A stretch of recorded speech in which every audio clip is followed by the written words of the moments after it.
Who's this white woman? They say she's the greatest actress ever to set on an American stage. Meryl somebody. What's her name?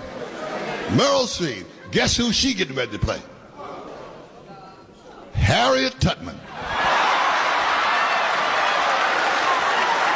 I can't wait for the reviews. I can't wait. The white reviews.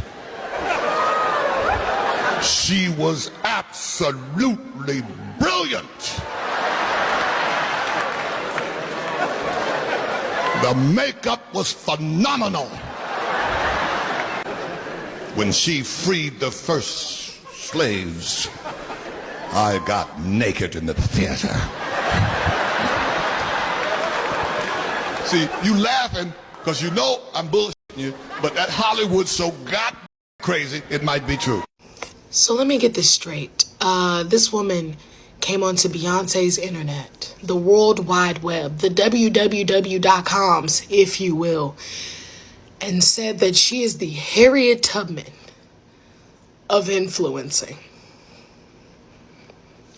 Excuse me for just a quick moment.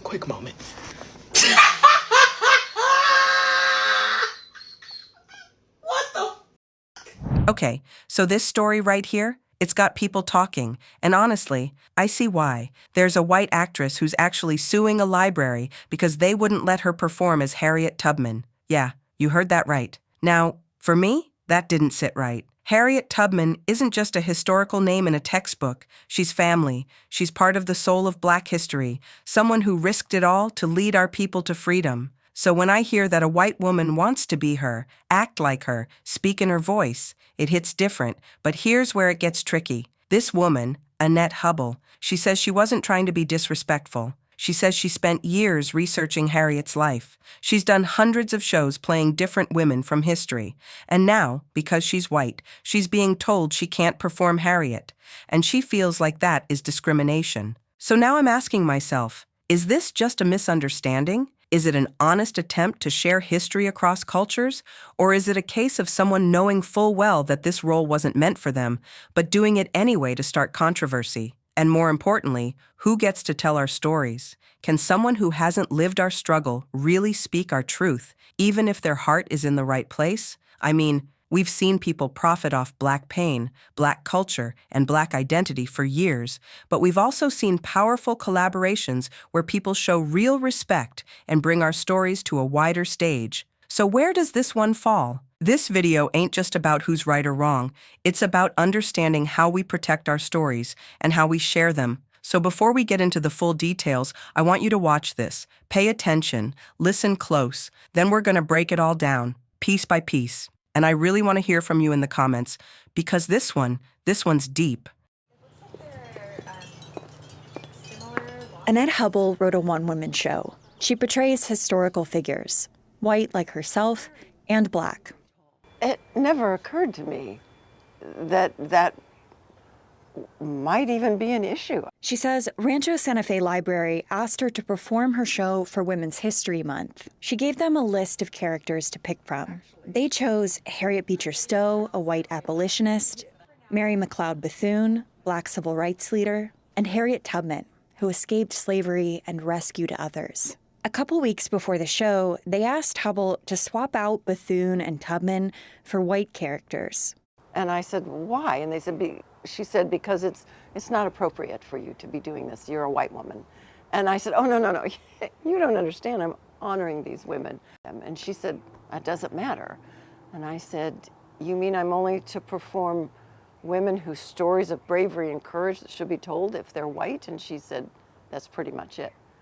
So I'm not getting it. So I said, well, tell me how this is different from the Hamilton play. In Hamilton, non-white actors portray white historical figures. The debate escalated to the library's diversity and inclusion team. They affirmed the decision, but Hubbell refused to swap out the characters, so the library canceled her performance. The library said it won't comment on pending legal matters. Hubbell doesn't use makeup for her characters. I think if people thought I was doing blackface or a parody of these people, not respecting them, then that might be a cause for an objection. But all they have to do is read my stories, and they would see how deeply I respect and honor and admire these people. The San Diego Union Tribune published an opinion piece by a former San Diego city attorney supporting her, and a lawyer from the Pacific Legal Foundation read it. And they called me and said, "This is horrific." I think that was the very word that Chris used. We need to do something about this. Hubbell says he convinced her to sue. If these women that I portray fought against such injustice and such egregious wrongdoings in their lives, who am I to stop at fighting this? Pacific Legal Foundation says it fights for individual liberties. It's filed suits against implicit bias training, race quotas for licensing boards, and programs meant to close racial opportunity gaps. I asked Hubbell's lawyer, Chris Barnewalt. The government simply doesn't have the right to exclude anyone by race. Is there a hope with any of these cases that it might set legal precedent? For sure. We do this because we're interested in the impact. So-called reverse discrimination suits stretch back to at least the 1970s. Recently, high-profile cases have made headlines again, like the Supreme Court ruling against considering race in college admissions. And in San Diego, after a white plaintiff sued, the city removed the race requirement from a program meant to help people of color buy their first home. Dan Eaton is a legal analyst. He says these lawsuits rely on laws enacted after slavery and the civil rights movement. The impetus of these laws was to address the legal discrimination against particularly formerly enslaved individuals who were African Americans. But the reasons a law was written don't really matter in a court of law, only what the words say. And what we are seeing as the law has evolved is the application of these laws or constitutional amendments, as the case may be, to claims by members of the majority. Interesting to see that all be turned on its head. Angie Chandler has advised arts institutions across the country, including in San Diego. She's also played Harriet Tubman. Even as a Black woman, it was one of the most difficult roles I've ever had to play. And she'd love to play Mary McLeod Bethune, whose body, she says, was central to her experience. A woman over 200 pounds, dark-skinned Black woman living in the 1800s and 1900s in this country. There is not a way that I can even invite you into what it's like to walk around this country in a similar body in 2025. She says Hubbell's performance is not the same as the colorblind casting in Hamilton. It's not a two-way street because colorblindness is a response. Colorblindness is a response to historic exclusion, to the erasure of our stories. And she says it ignores the harmful history of white people portraying people of color. The foundation of the American arts movement means that it will never be as simple, innocent, and neutral for a white person to attempt to tell or perform the story of a Black person. I just heard a news story about a librarian who cosplays as historical female figures, and she plays Mary Bethune and Harriet Tubman. So they told her, you can't play Harriet Tubman because we don't think it's culturally appropriate.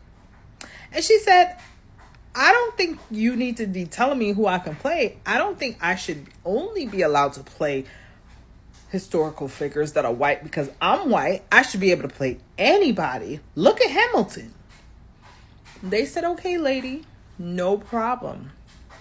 We will just cancel the performance because we want it to be inclusive of everybody in the community. We don't want anyone to be offended the fact that you're cosplaying as a Black woman. And this is where the privilege comes in. She is unhappy with the decision, so she's not going to comply. And then she's going to find a lawyer to sue because she's unhappy that they told her you can't dress up as a Black woman. The level of caucasity. So I want to cosplay as a white woman this summer. Somebody help me. So now that y'all have seen the clips, heard the story, and got the full picture, I gotta speak on this. Because this situation, it goes way deeper than just a performance or a lawsuit. This white woman, Annette Hubbell, is literally trying to sue a public library because they didn't let her portray Harriet Tubman. And she's comparing herself to Hamilton. Like she actually said, if black actors can play white historical figures in Hamilton, then why can't I, a white woman, play a black historical icon like Harriet Tubman? Are you serious? Let's unpack that. First of all, Hamilton wasn't trying to erase anyone's story. Lin-Manuel Miranda flipped the script in a creative way, intentionally using actors of color to reclaim space on stages where we were always shut out. That wasn't about pretending to be white, it was about reimagining history in a way that made it ours, finally giving us a place in the narrative. But this is different. This woman, who is 75 years old, by the way, a grown elder who's lived through decades of racial tension in this country, is acting like she has no idea why portraying Harriet Tubman might be a problem. Let me be clear, this isn't about hate, this isn't about exclusion, it's about respect and it's about context. Harriet Tubman was not a random character from the past. She was an enslaved woman who literally risked her life over and over to save other enslaved black folks. That pain, that power, that experience, it runs through our blood. So no, you don't just step into that role because you feel inspired. This ain't a Halloween costume. There's weight behind those chains. There's trauma in those footsteps. And the truth is, black actors barely even get roles telling our own stories. So when we do get the chance to play legends like Harriet Tubman, it matters. It's sacred. And the wildest part? She knew this. She knew the role was sensitive. She even admitted the library had specifically asked her to perform Harriet Tubman, Mary McLeod Bethune, and Harriet Beecher Stowe. And when they got uncomfortable with her playing the two black women, she refused to switch. Not because she didn't understand, but because she did, and wanted to make a point. That's what makes it feel intentional, calculated even. She said she felt it was racial discrimination, that the library told her not to portray black characters. But let's keep it real. Black people didn't build the system of discrimination. We've been fighting to survive in it. And it's real bold to try and flip that narrative like you're the one being oppressed, when this whole country has profited off the pain of our people for centuries. And yes, I said it. This country has never apologized for slavery. Not once. Because that system, that brutal, racist system, built America's wealth.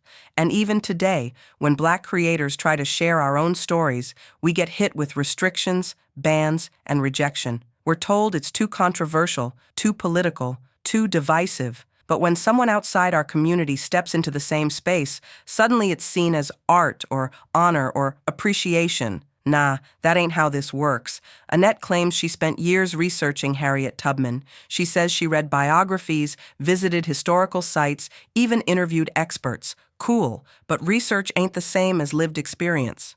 You can study our history, but you can't feel our history the way we do, because we live with the echoes of it every day. She even went on to say, and this blew my mind, that she was going to honor our women in the way she chooses to. Not in the way we feel is respectful, not in a way that centers our voices, but in the way she chooses. So you're telling me you want to portray Harriet Tubman, one of the fiercest symbols of black resistance, and at the same time ignore the voices of the very people she fought for? That's not honoring us. That's not storytelling. That's control. That's privilege dressed up as performance. And let's not pretend this is some isolated case. This happens all the time in Hollywood, in education, in publishing, in politics. Our stories get whitewashed, repackaged, and sold without us. We get sidelined from our own history and then told we're being too sensitive when we speak up. But we're not being too sensitive, we're being real. Because pain that hasn't been healed will always feel raw when someone else tries to touch it. And yeah, I know videos like this get heat. Every time I talk about slavery or systemic racism or the reality of what black folks have been through, I get nasty comments. People say I'm playing the race card or bringing up the past. But let me tell you something. This ain't the past. This is still happening. This is right now, and I can take the comments. I've been Black my whole life. This ain't new to me, but I'm not going to stay silent just to make people comfortable. Because Harriet Tubman didn't risk her life for comfort. She fought for truth, and if we don't protect her legacy and the legacies of all our ancestors, then who will? Let me ask y'all this. Why is it that whenever Black folks want to own our stories, we're told to share? But when someone else wants to take those stories over, it's called art? Why is it that in 2025, we still have to explain why slavery is not a performance topic? Why is it that a 75-year-old woman can say, I don't understand why this is offensive, when we've been screaming about it for generations? Y'all, this is bigger than a lawsuit. This is about power. Who gets to tell the story? Who gets the mic? Who gets the stage? And who gets erased? So no, this ain't just about acting. It's about access, equity, respect, and the fact that some people still don't see why they don't get to be at the center of every narrative. So to Ms. Hubbell, with all due respect, no, this isn't like Hamilton. This isn't empowering. This isn't groundbreaking. This is a reminder that even in retirement, even with all your resources and experience, you still chose to ignore the cultural weight of the role you were reaching for. You say you want to honor Harriet Tubman? Then listen to the community she died for. Honor her by stepping aside and letting her story be told by the daughters of her struggle. Let us tell it how it really was. Let us carry the torch, because we still walking that road. Y'all, I know this was a heavy one, but I appreciate you staying with me through it. Drop your thoughts in the comments. Let's talk about it, respectfully. Do you think anyone should be able to play anyone in a performance? Or are there certain roles that should stay within the culture, especially ones rooted in pain, slavery, and survival?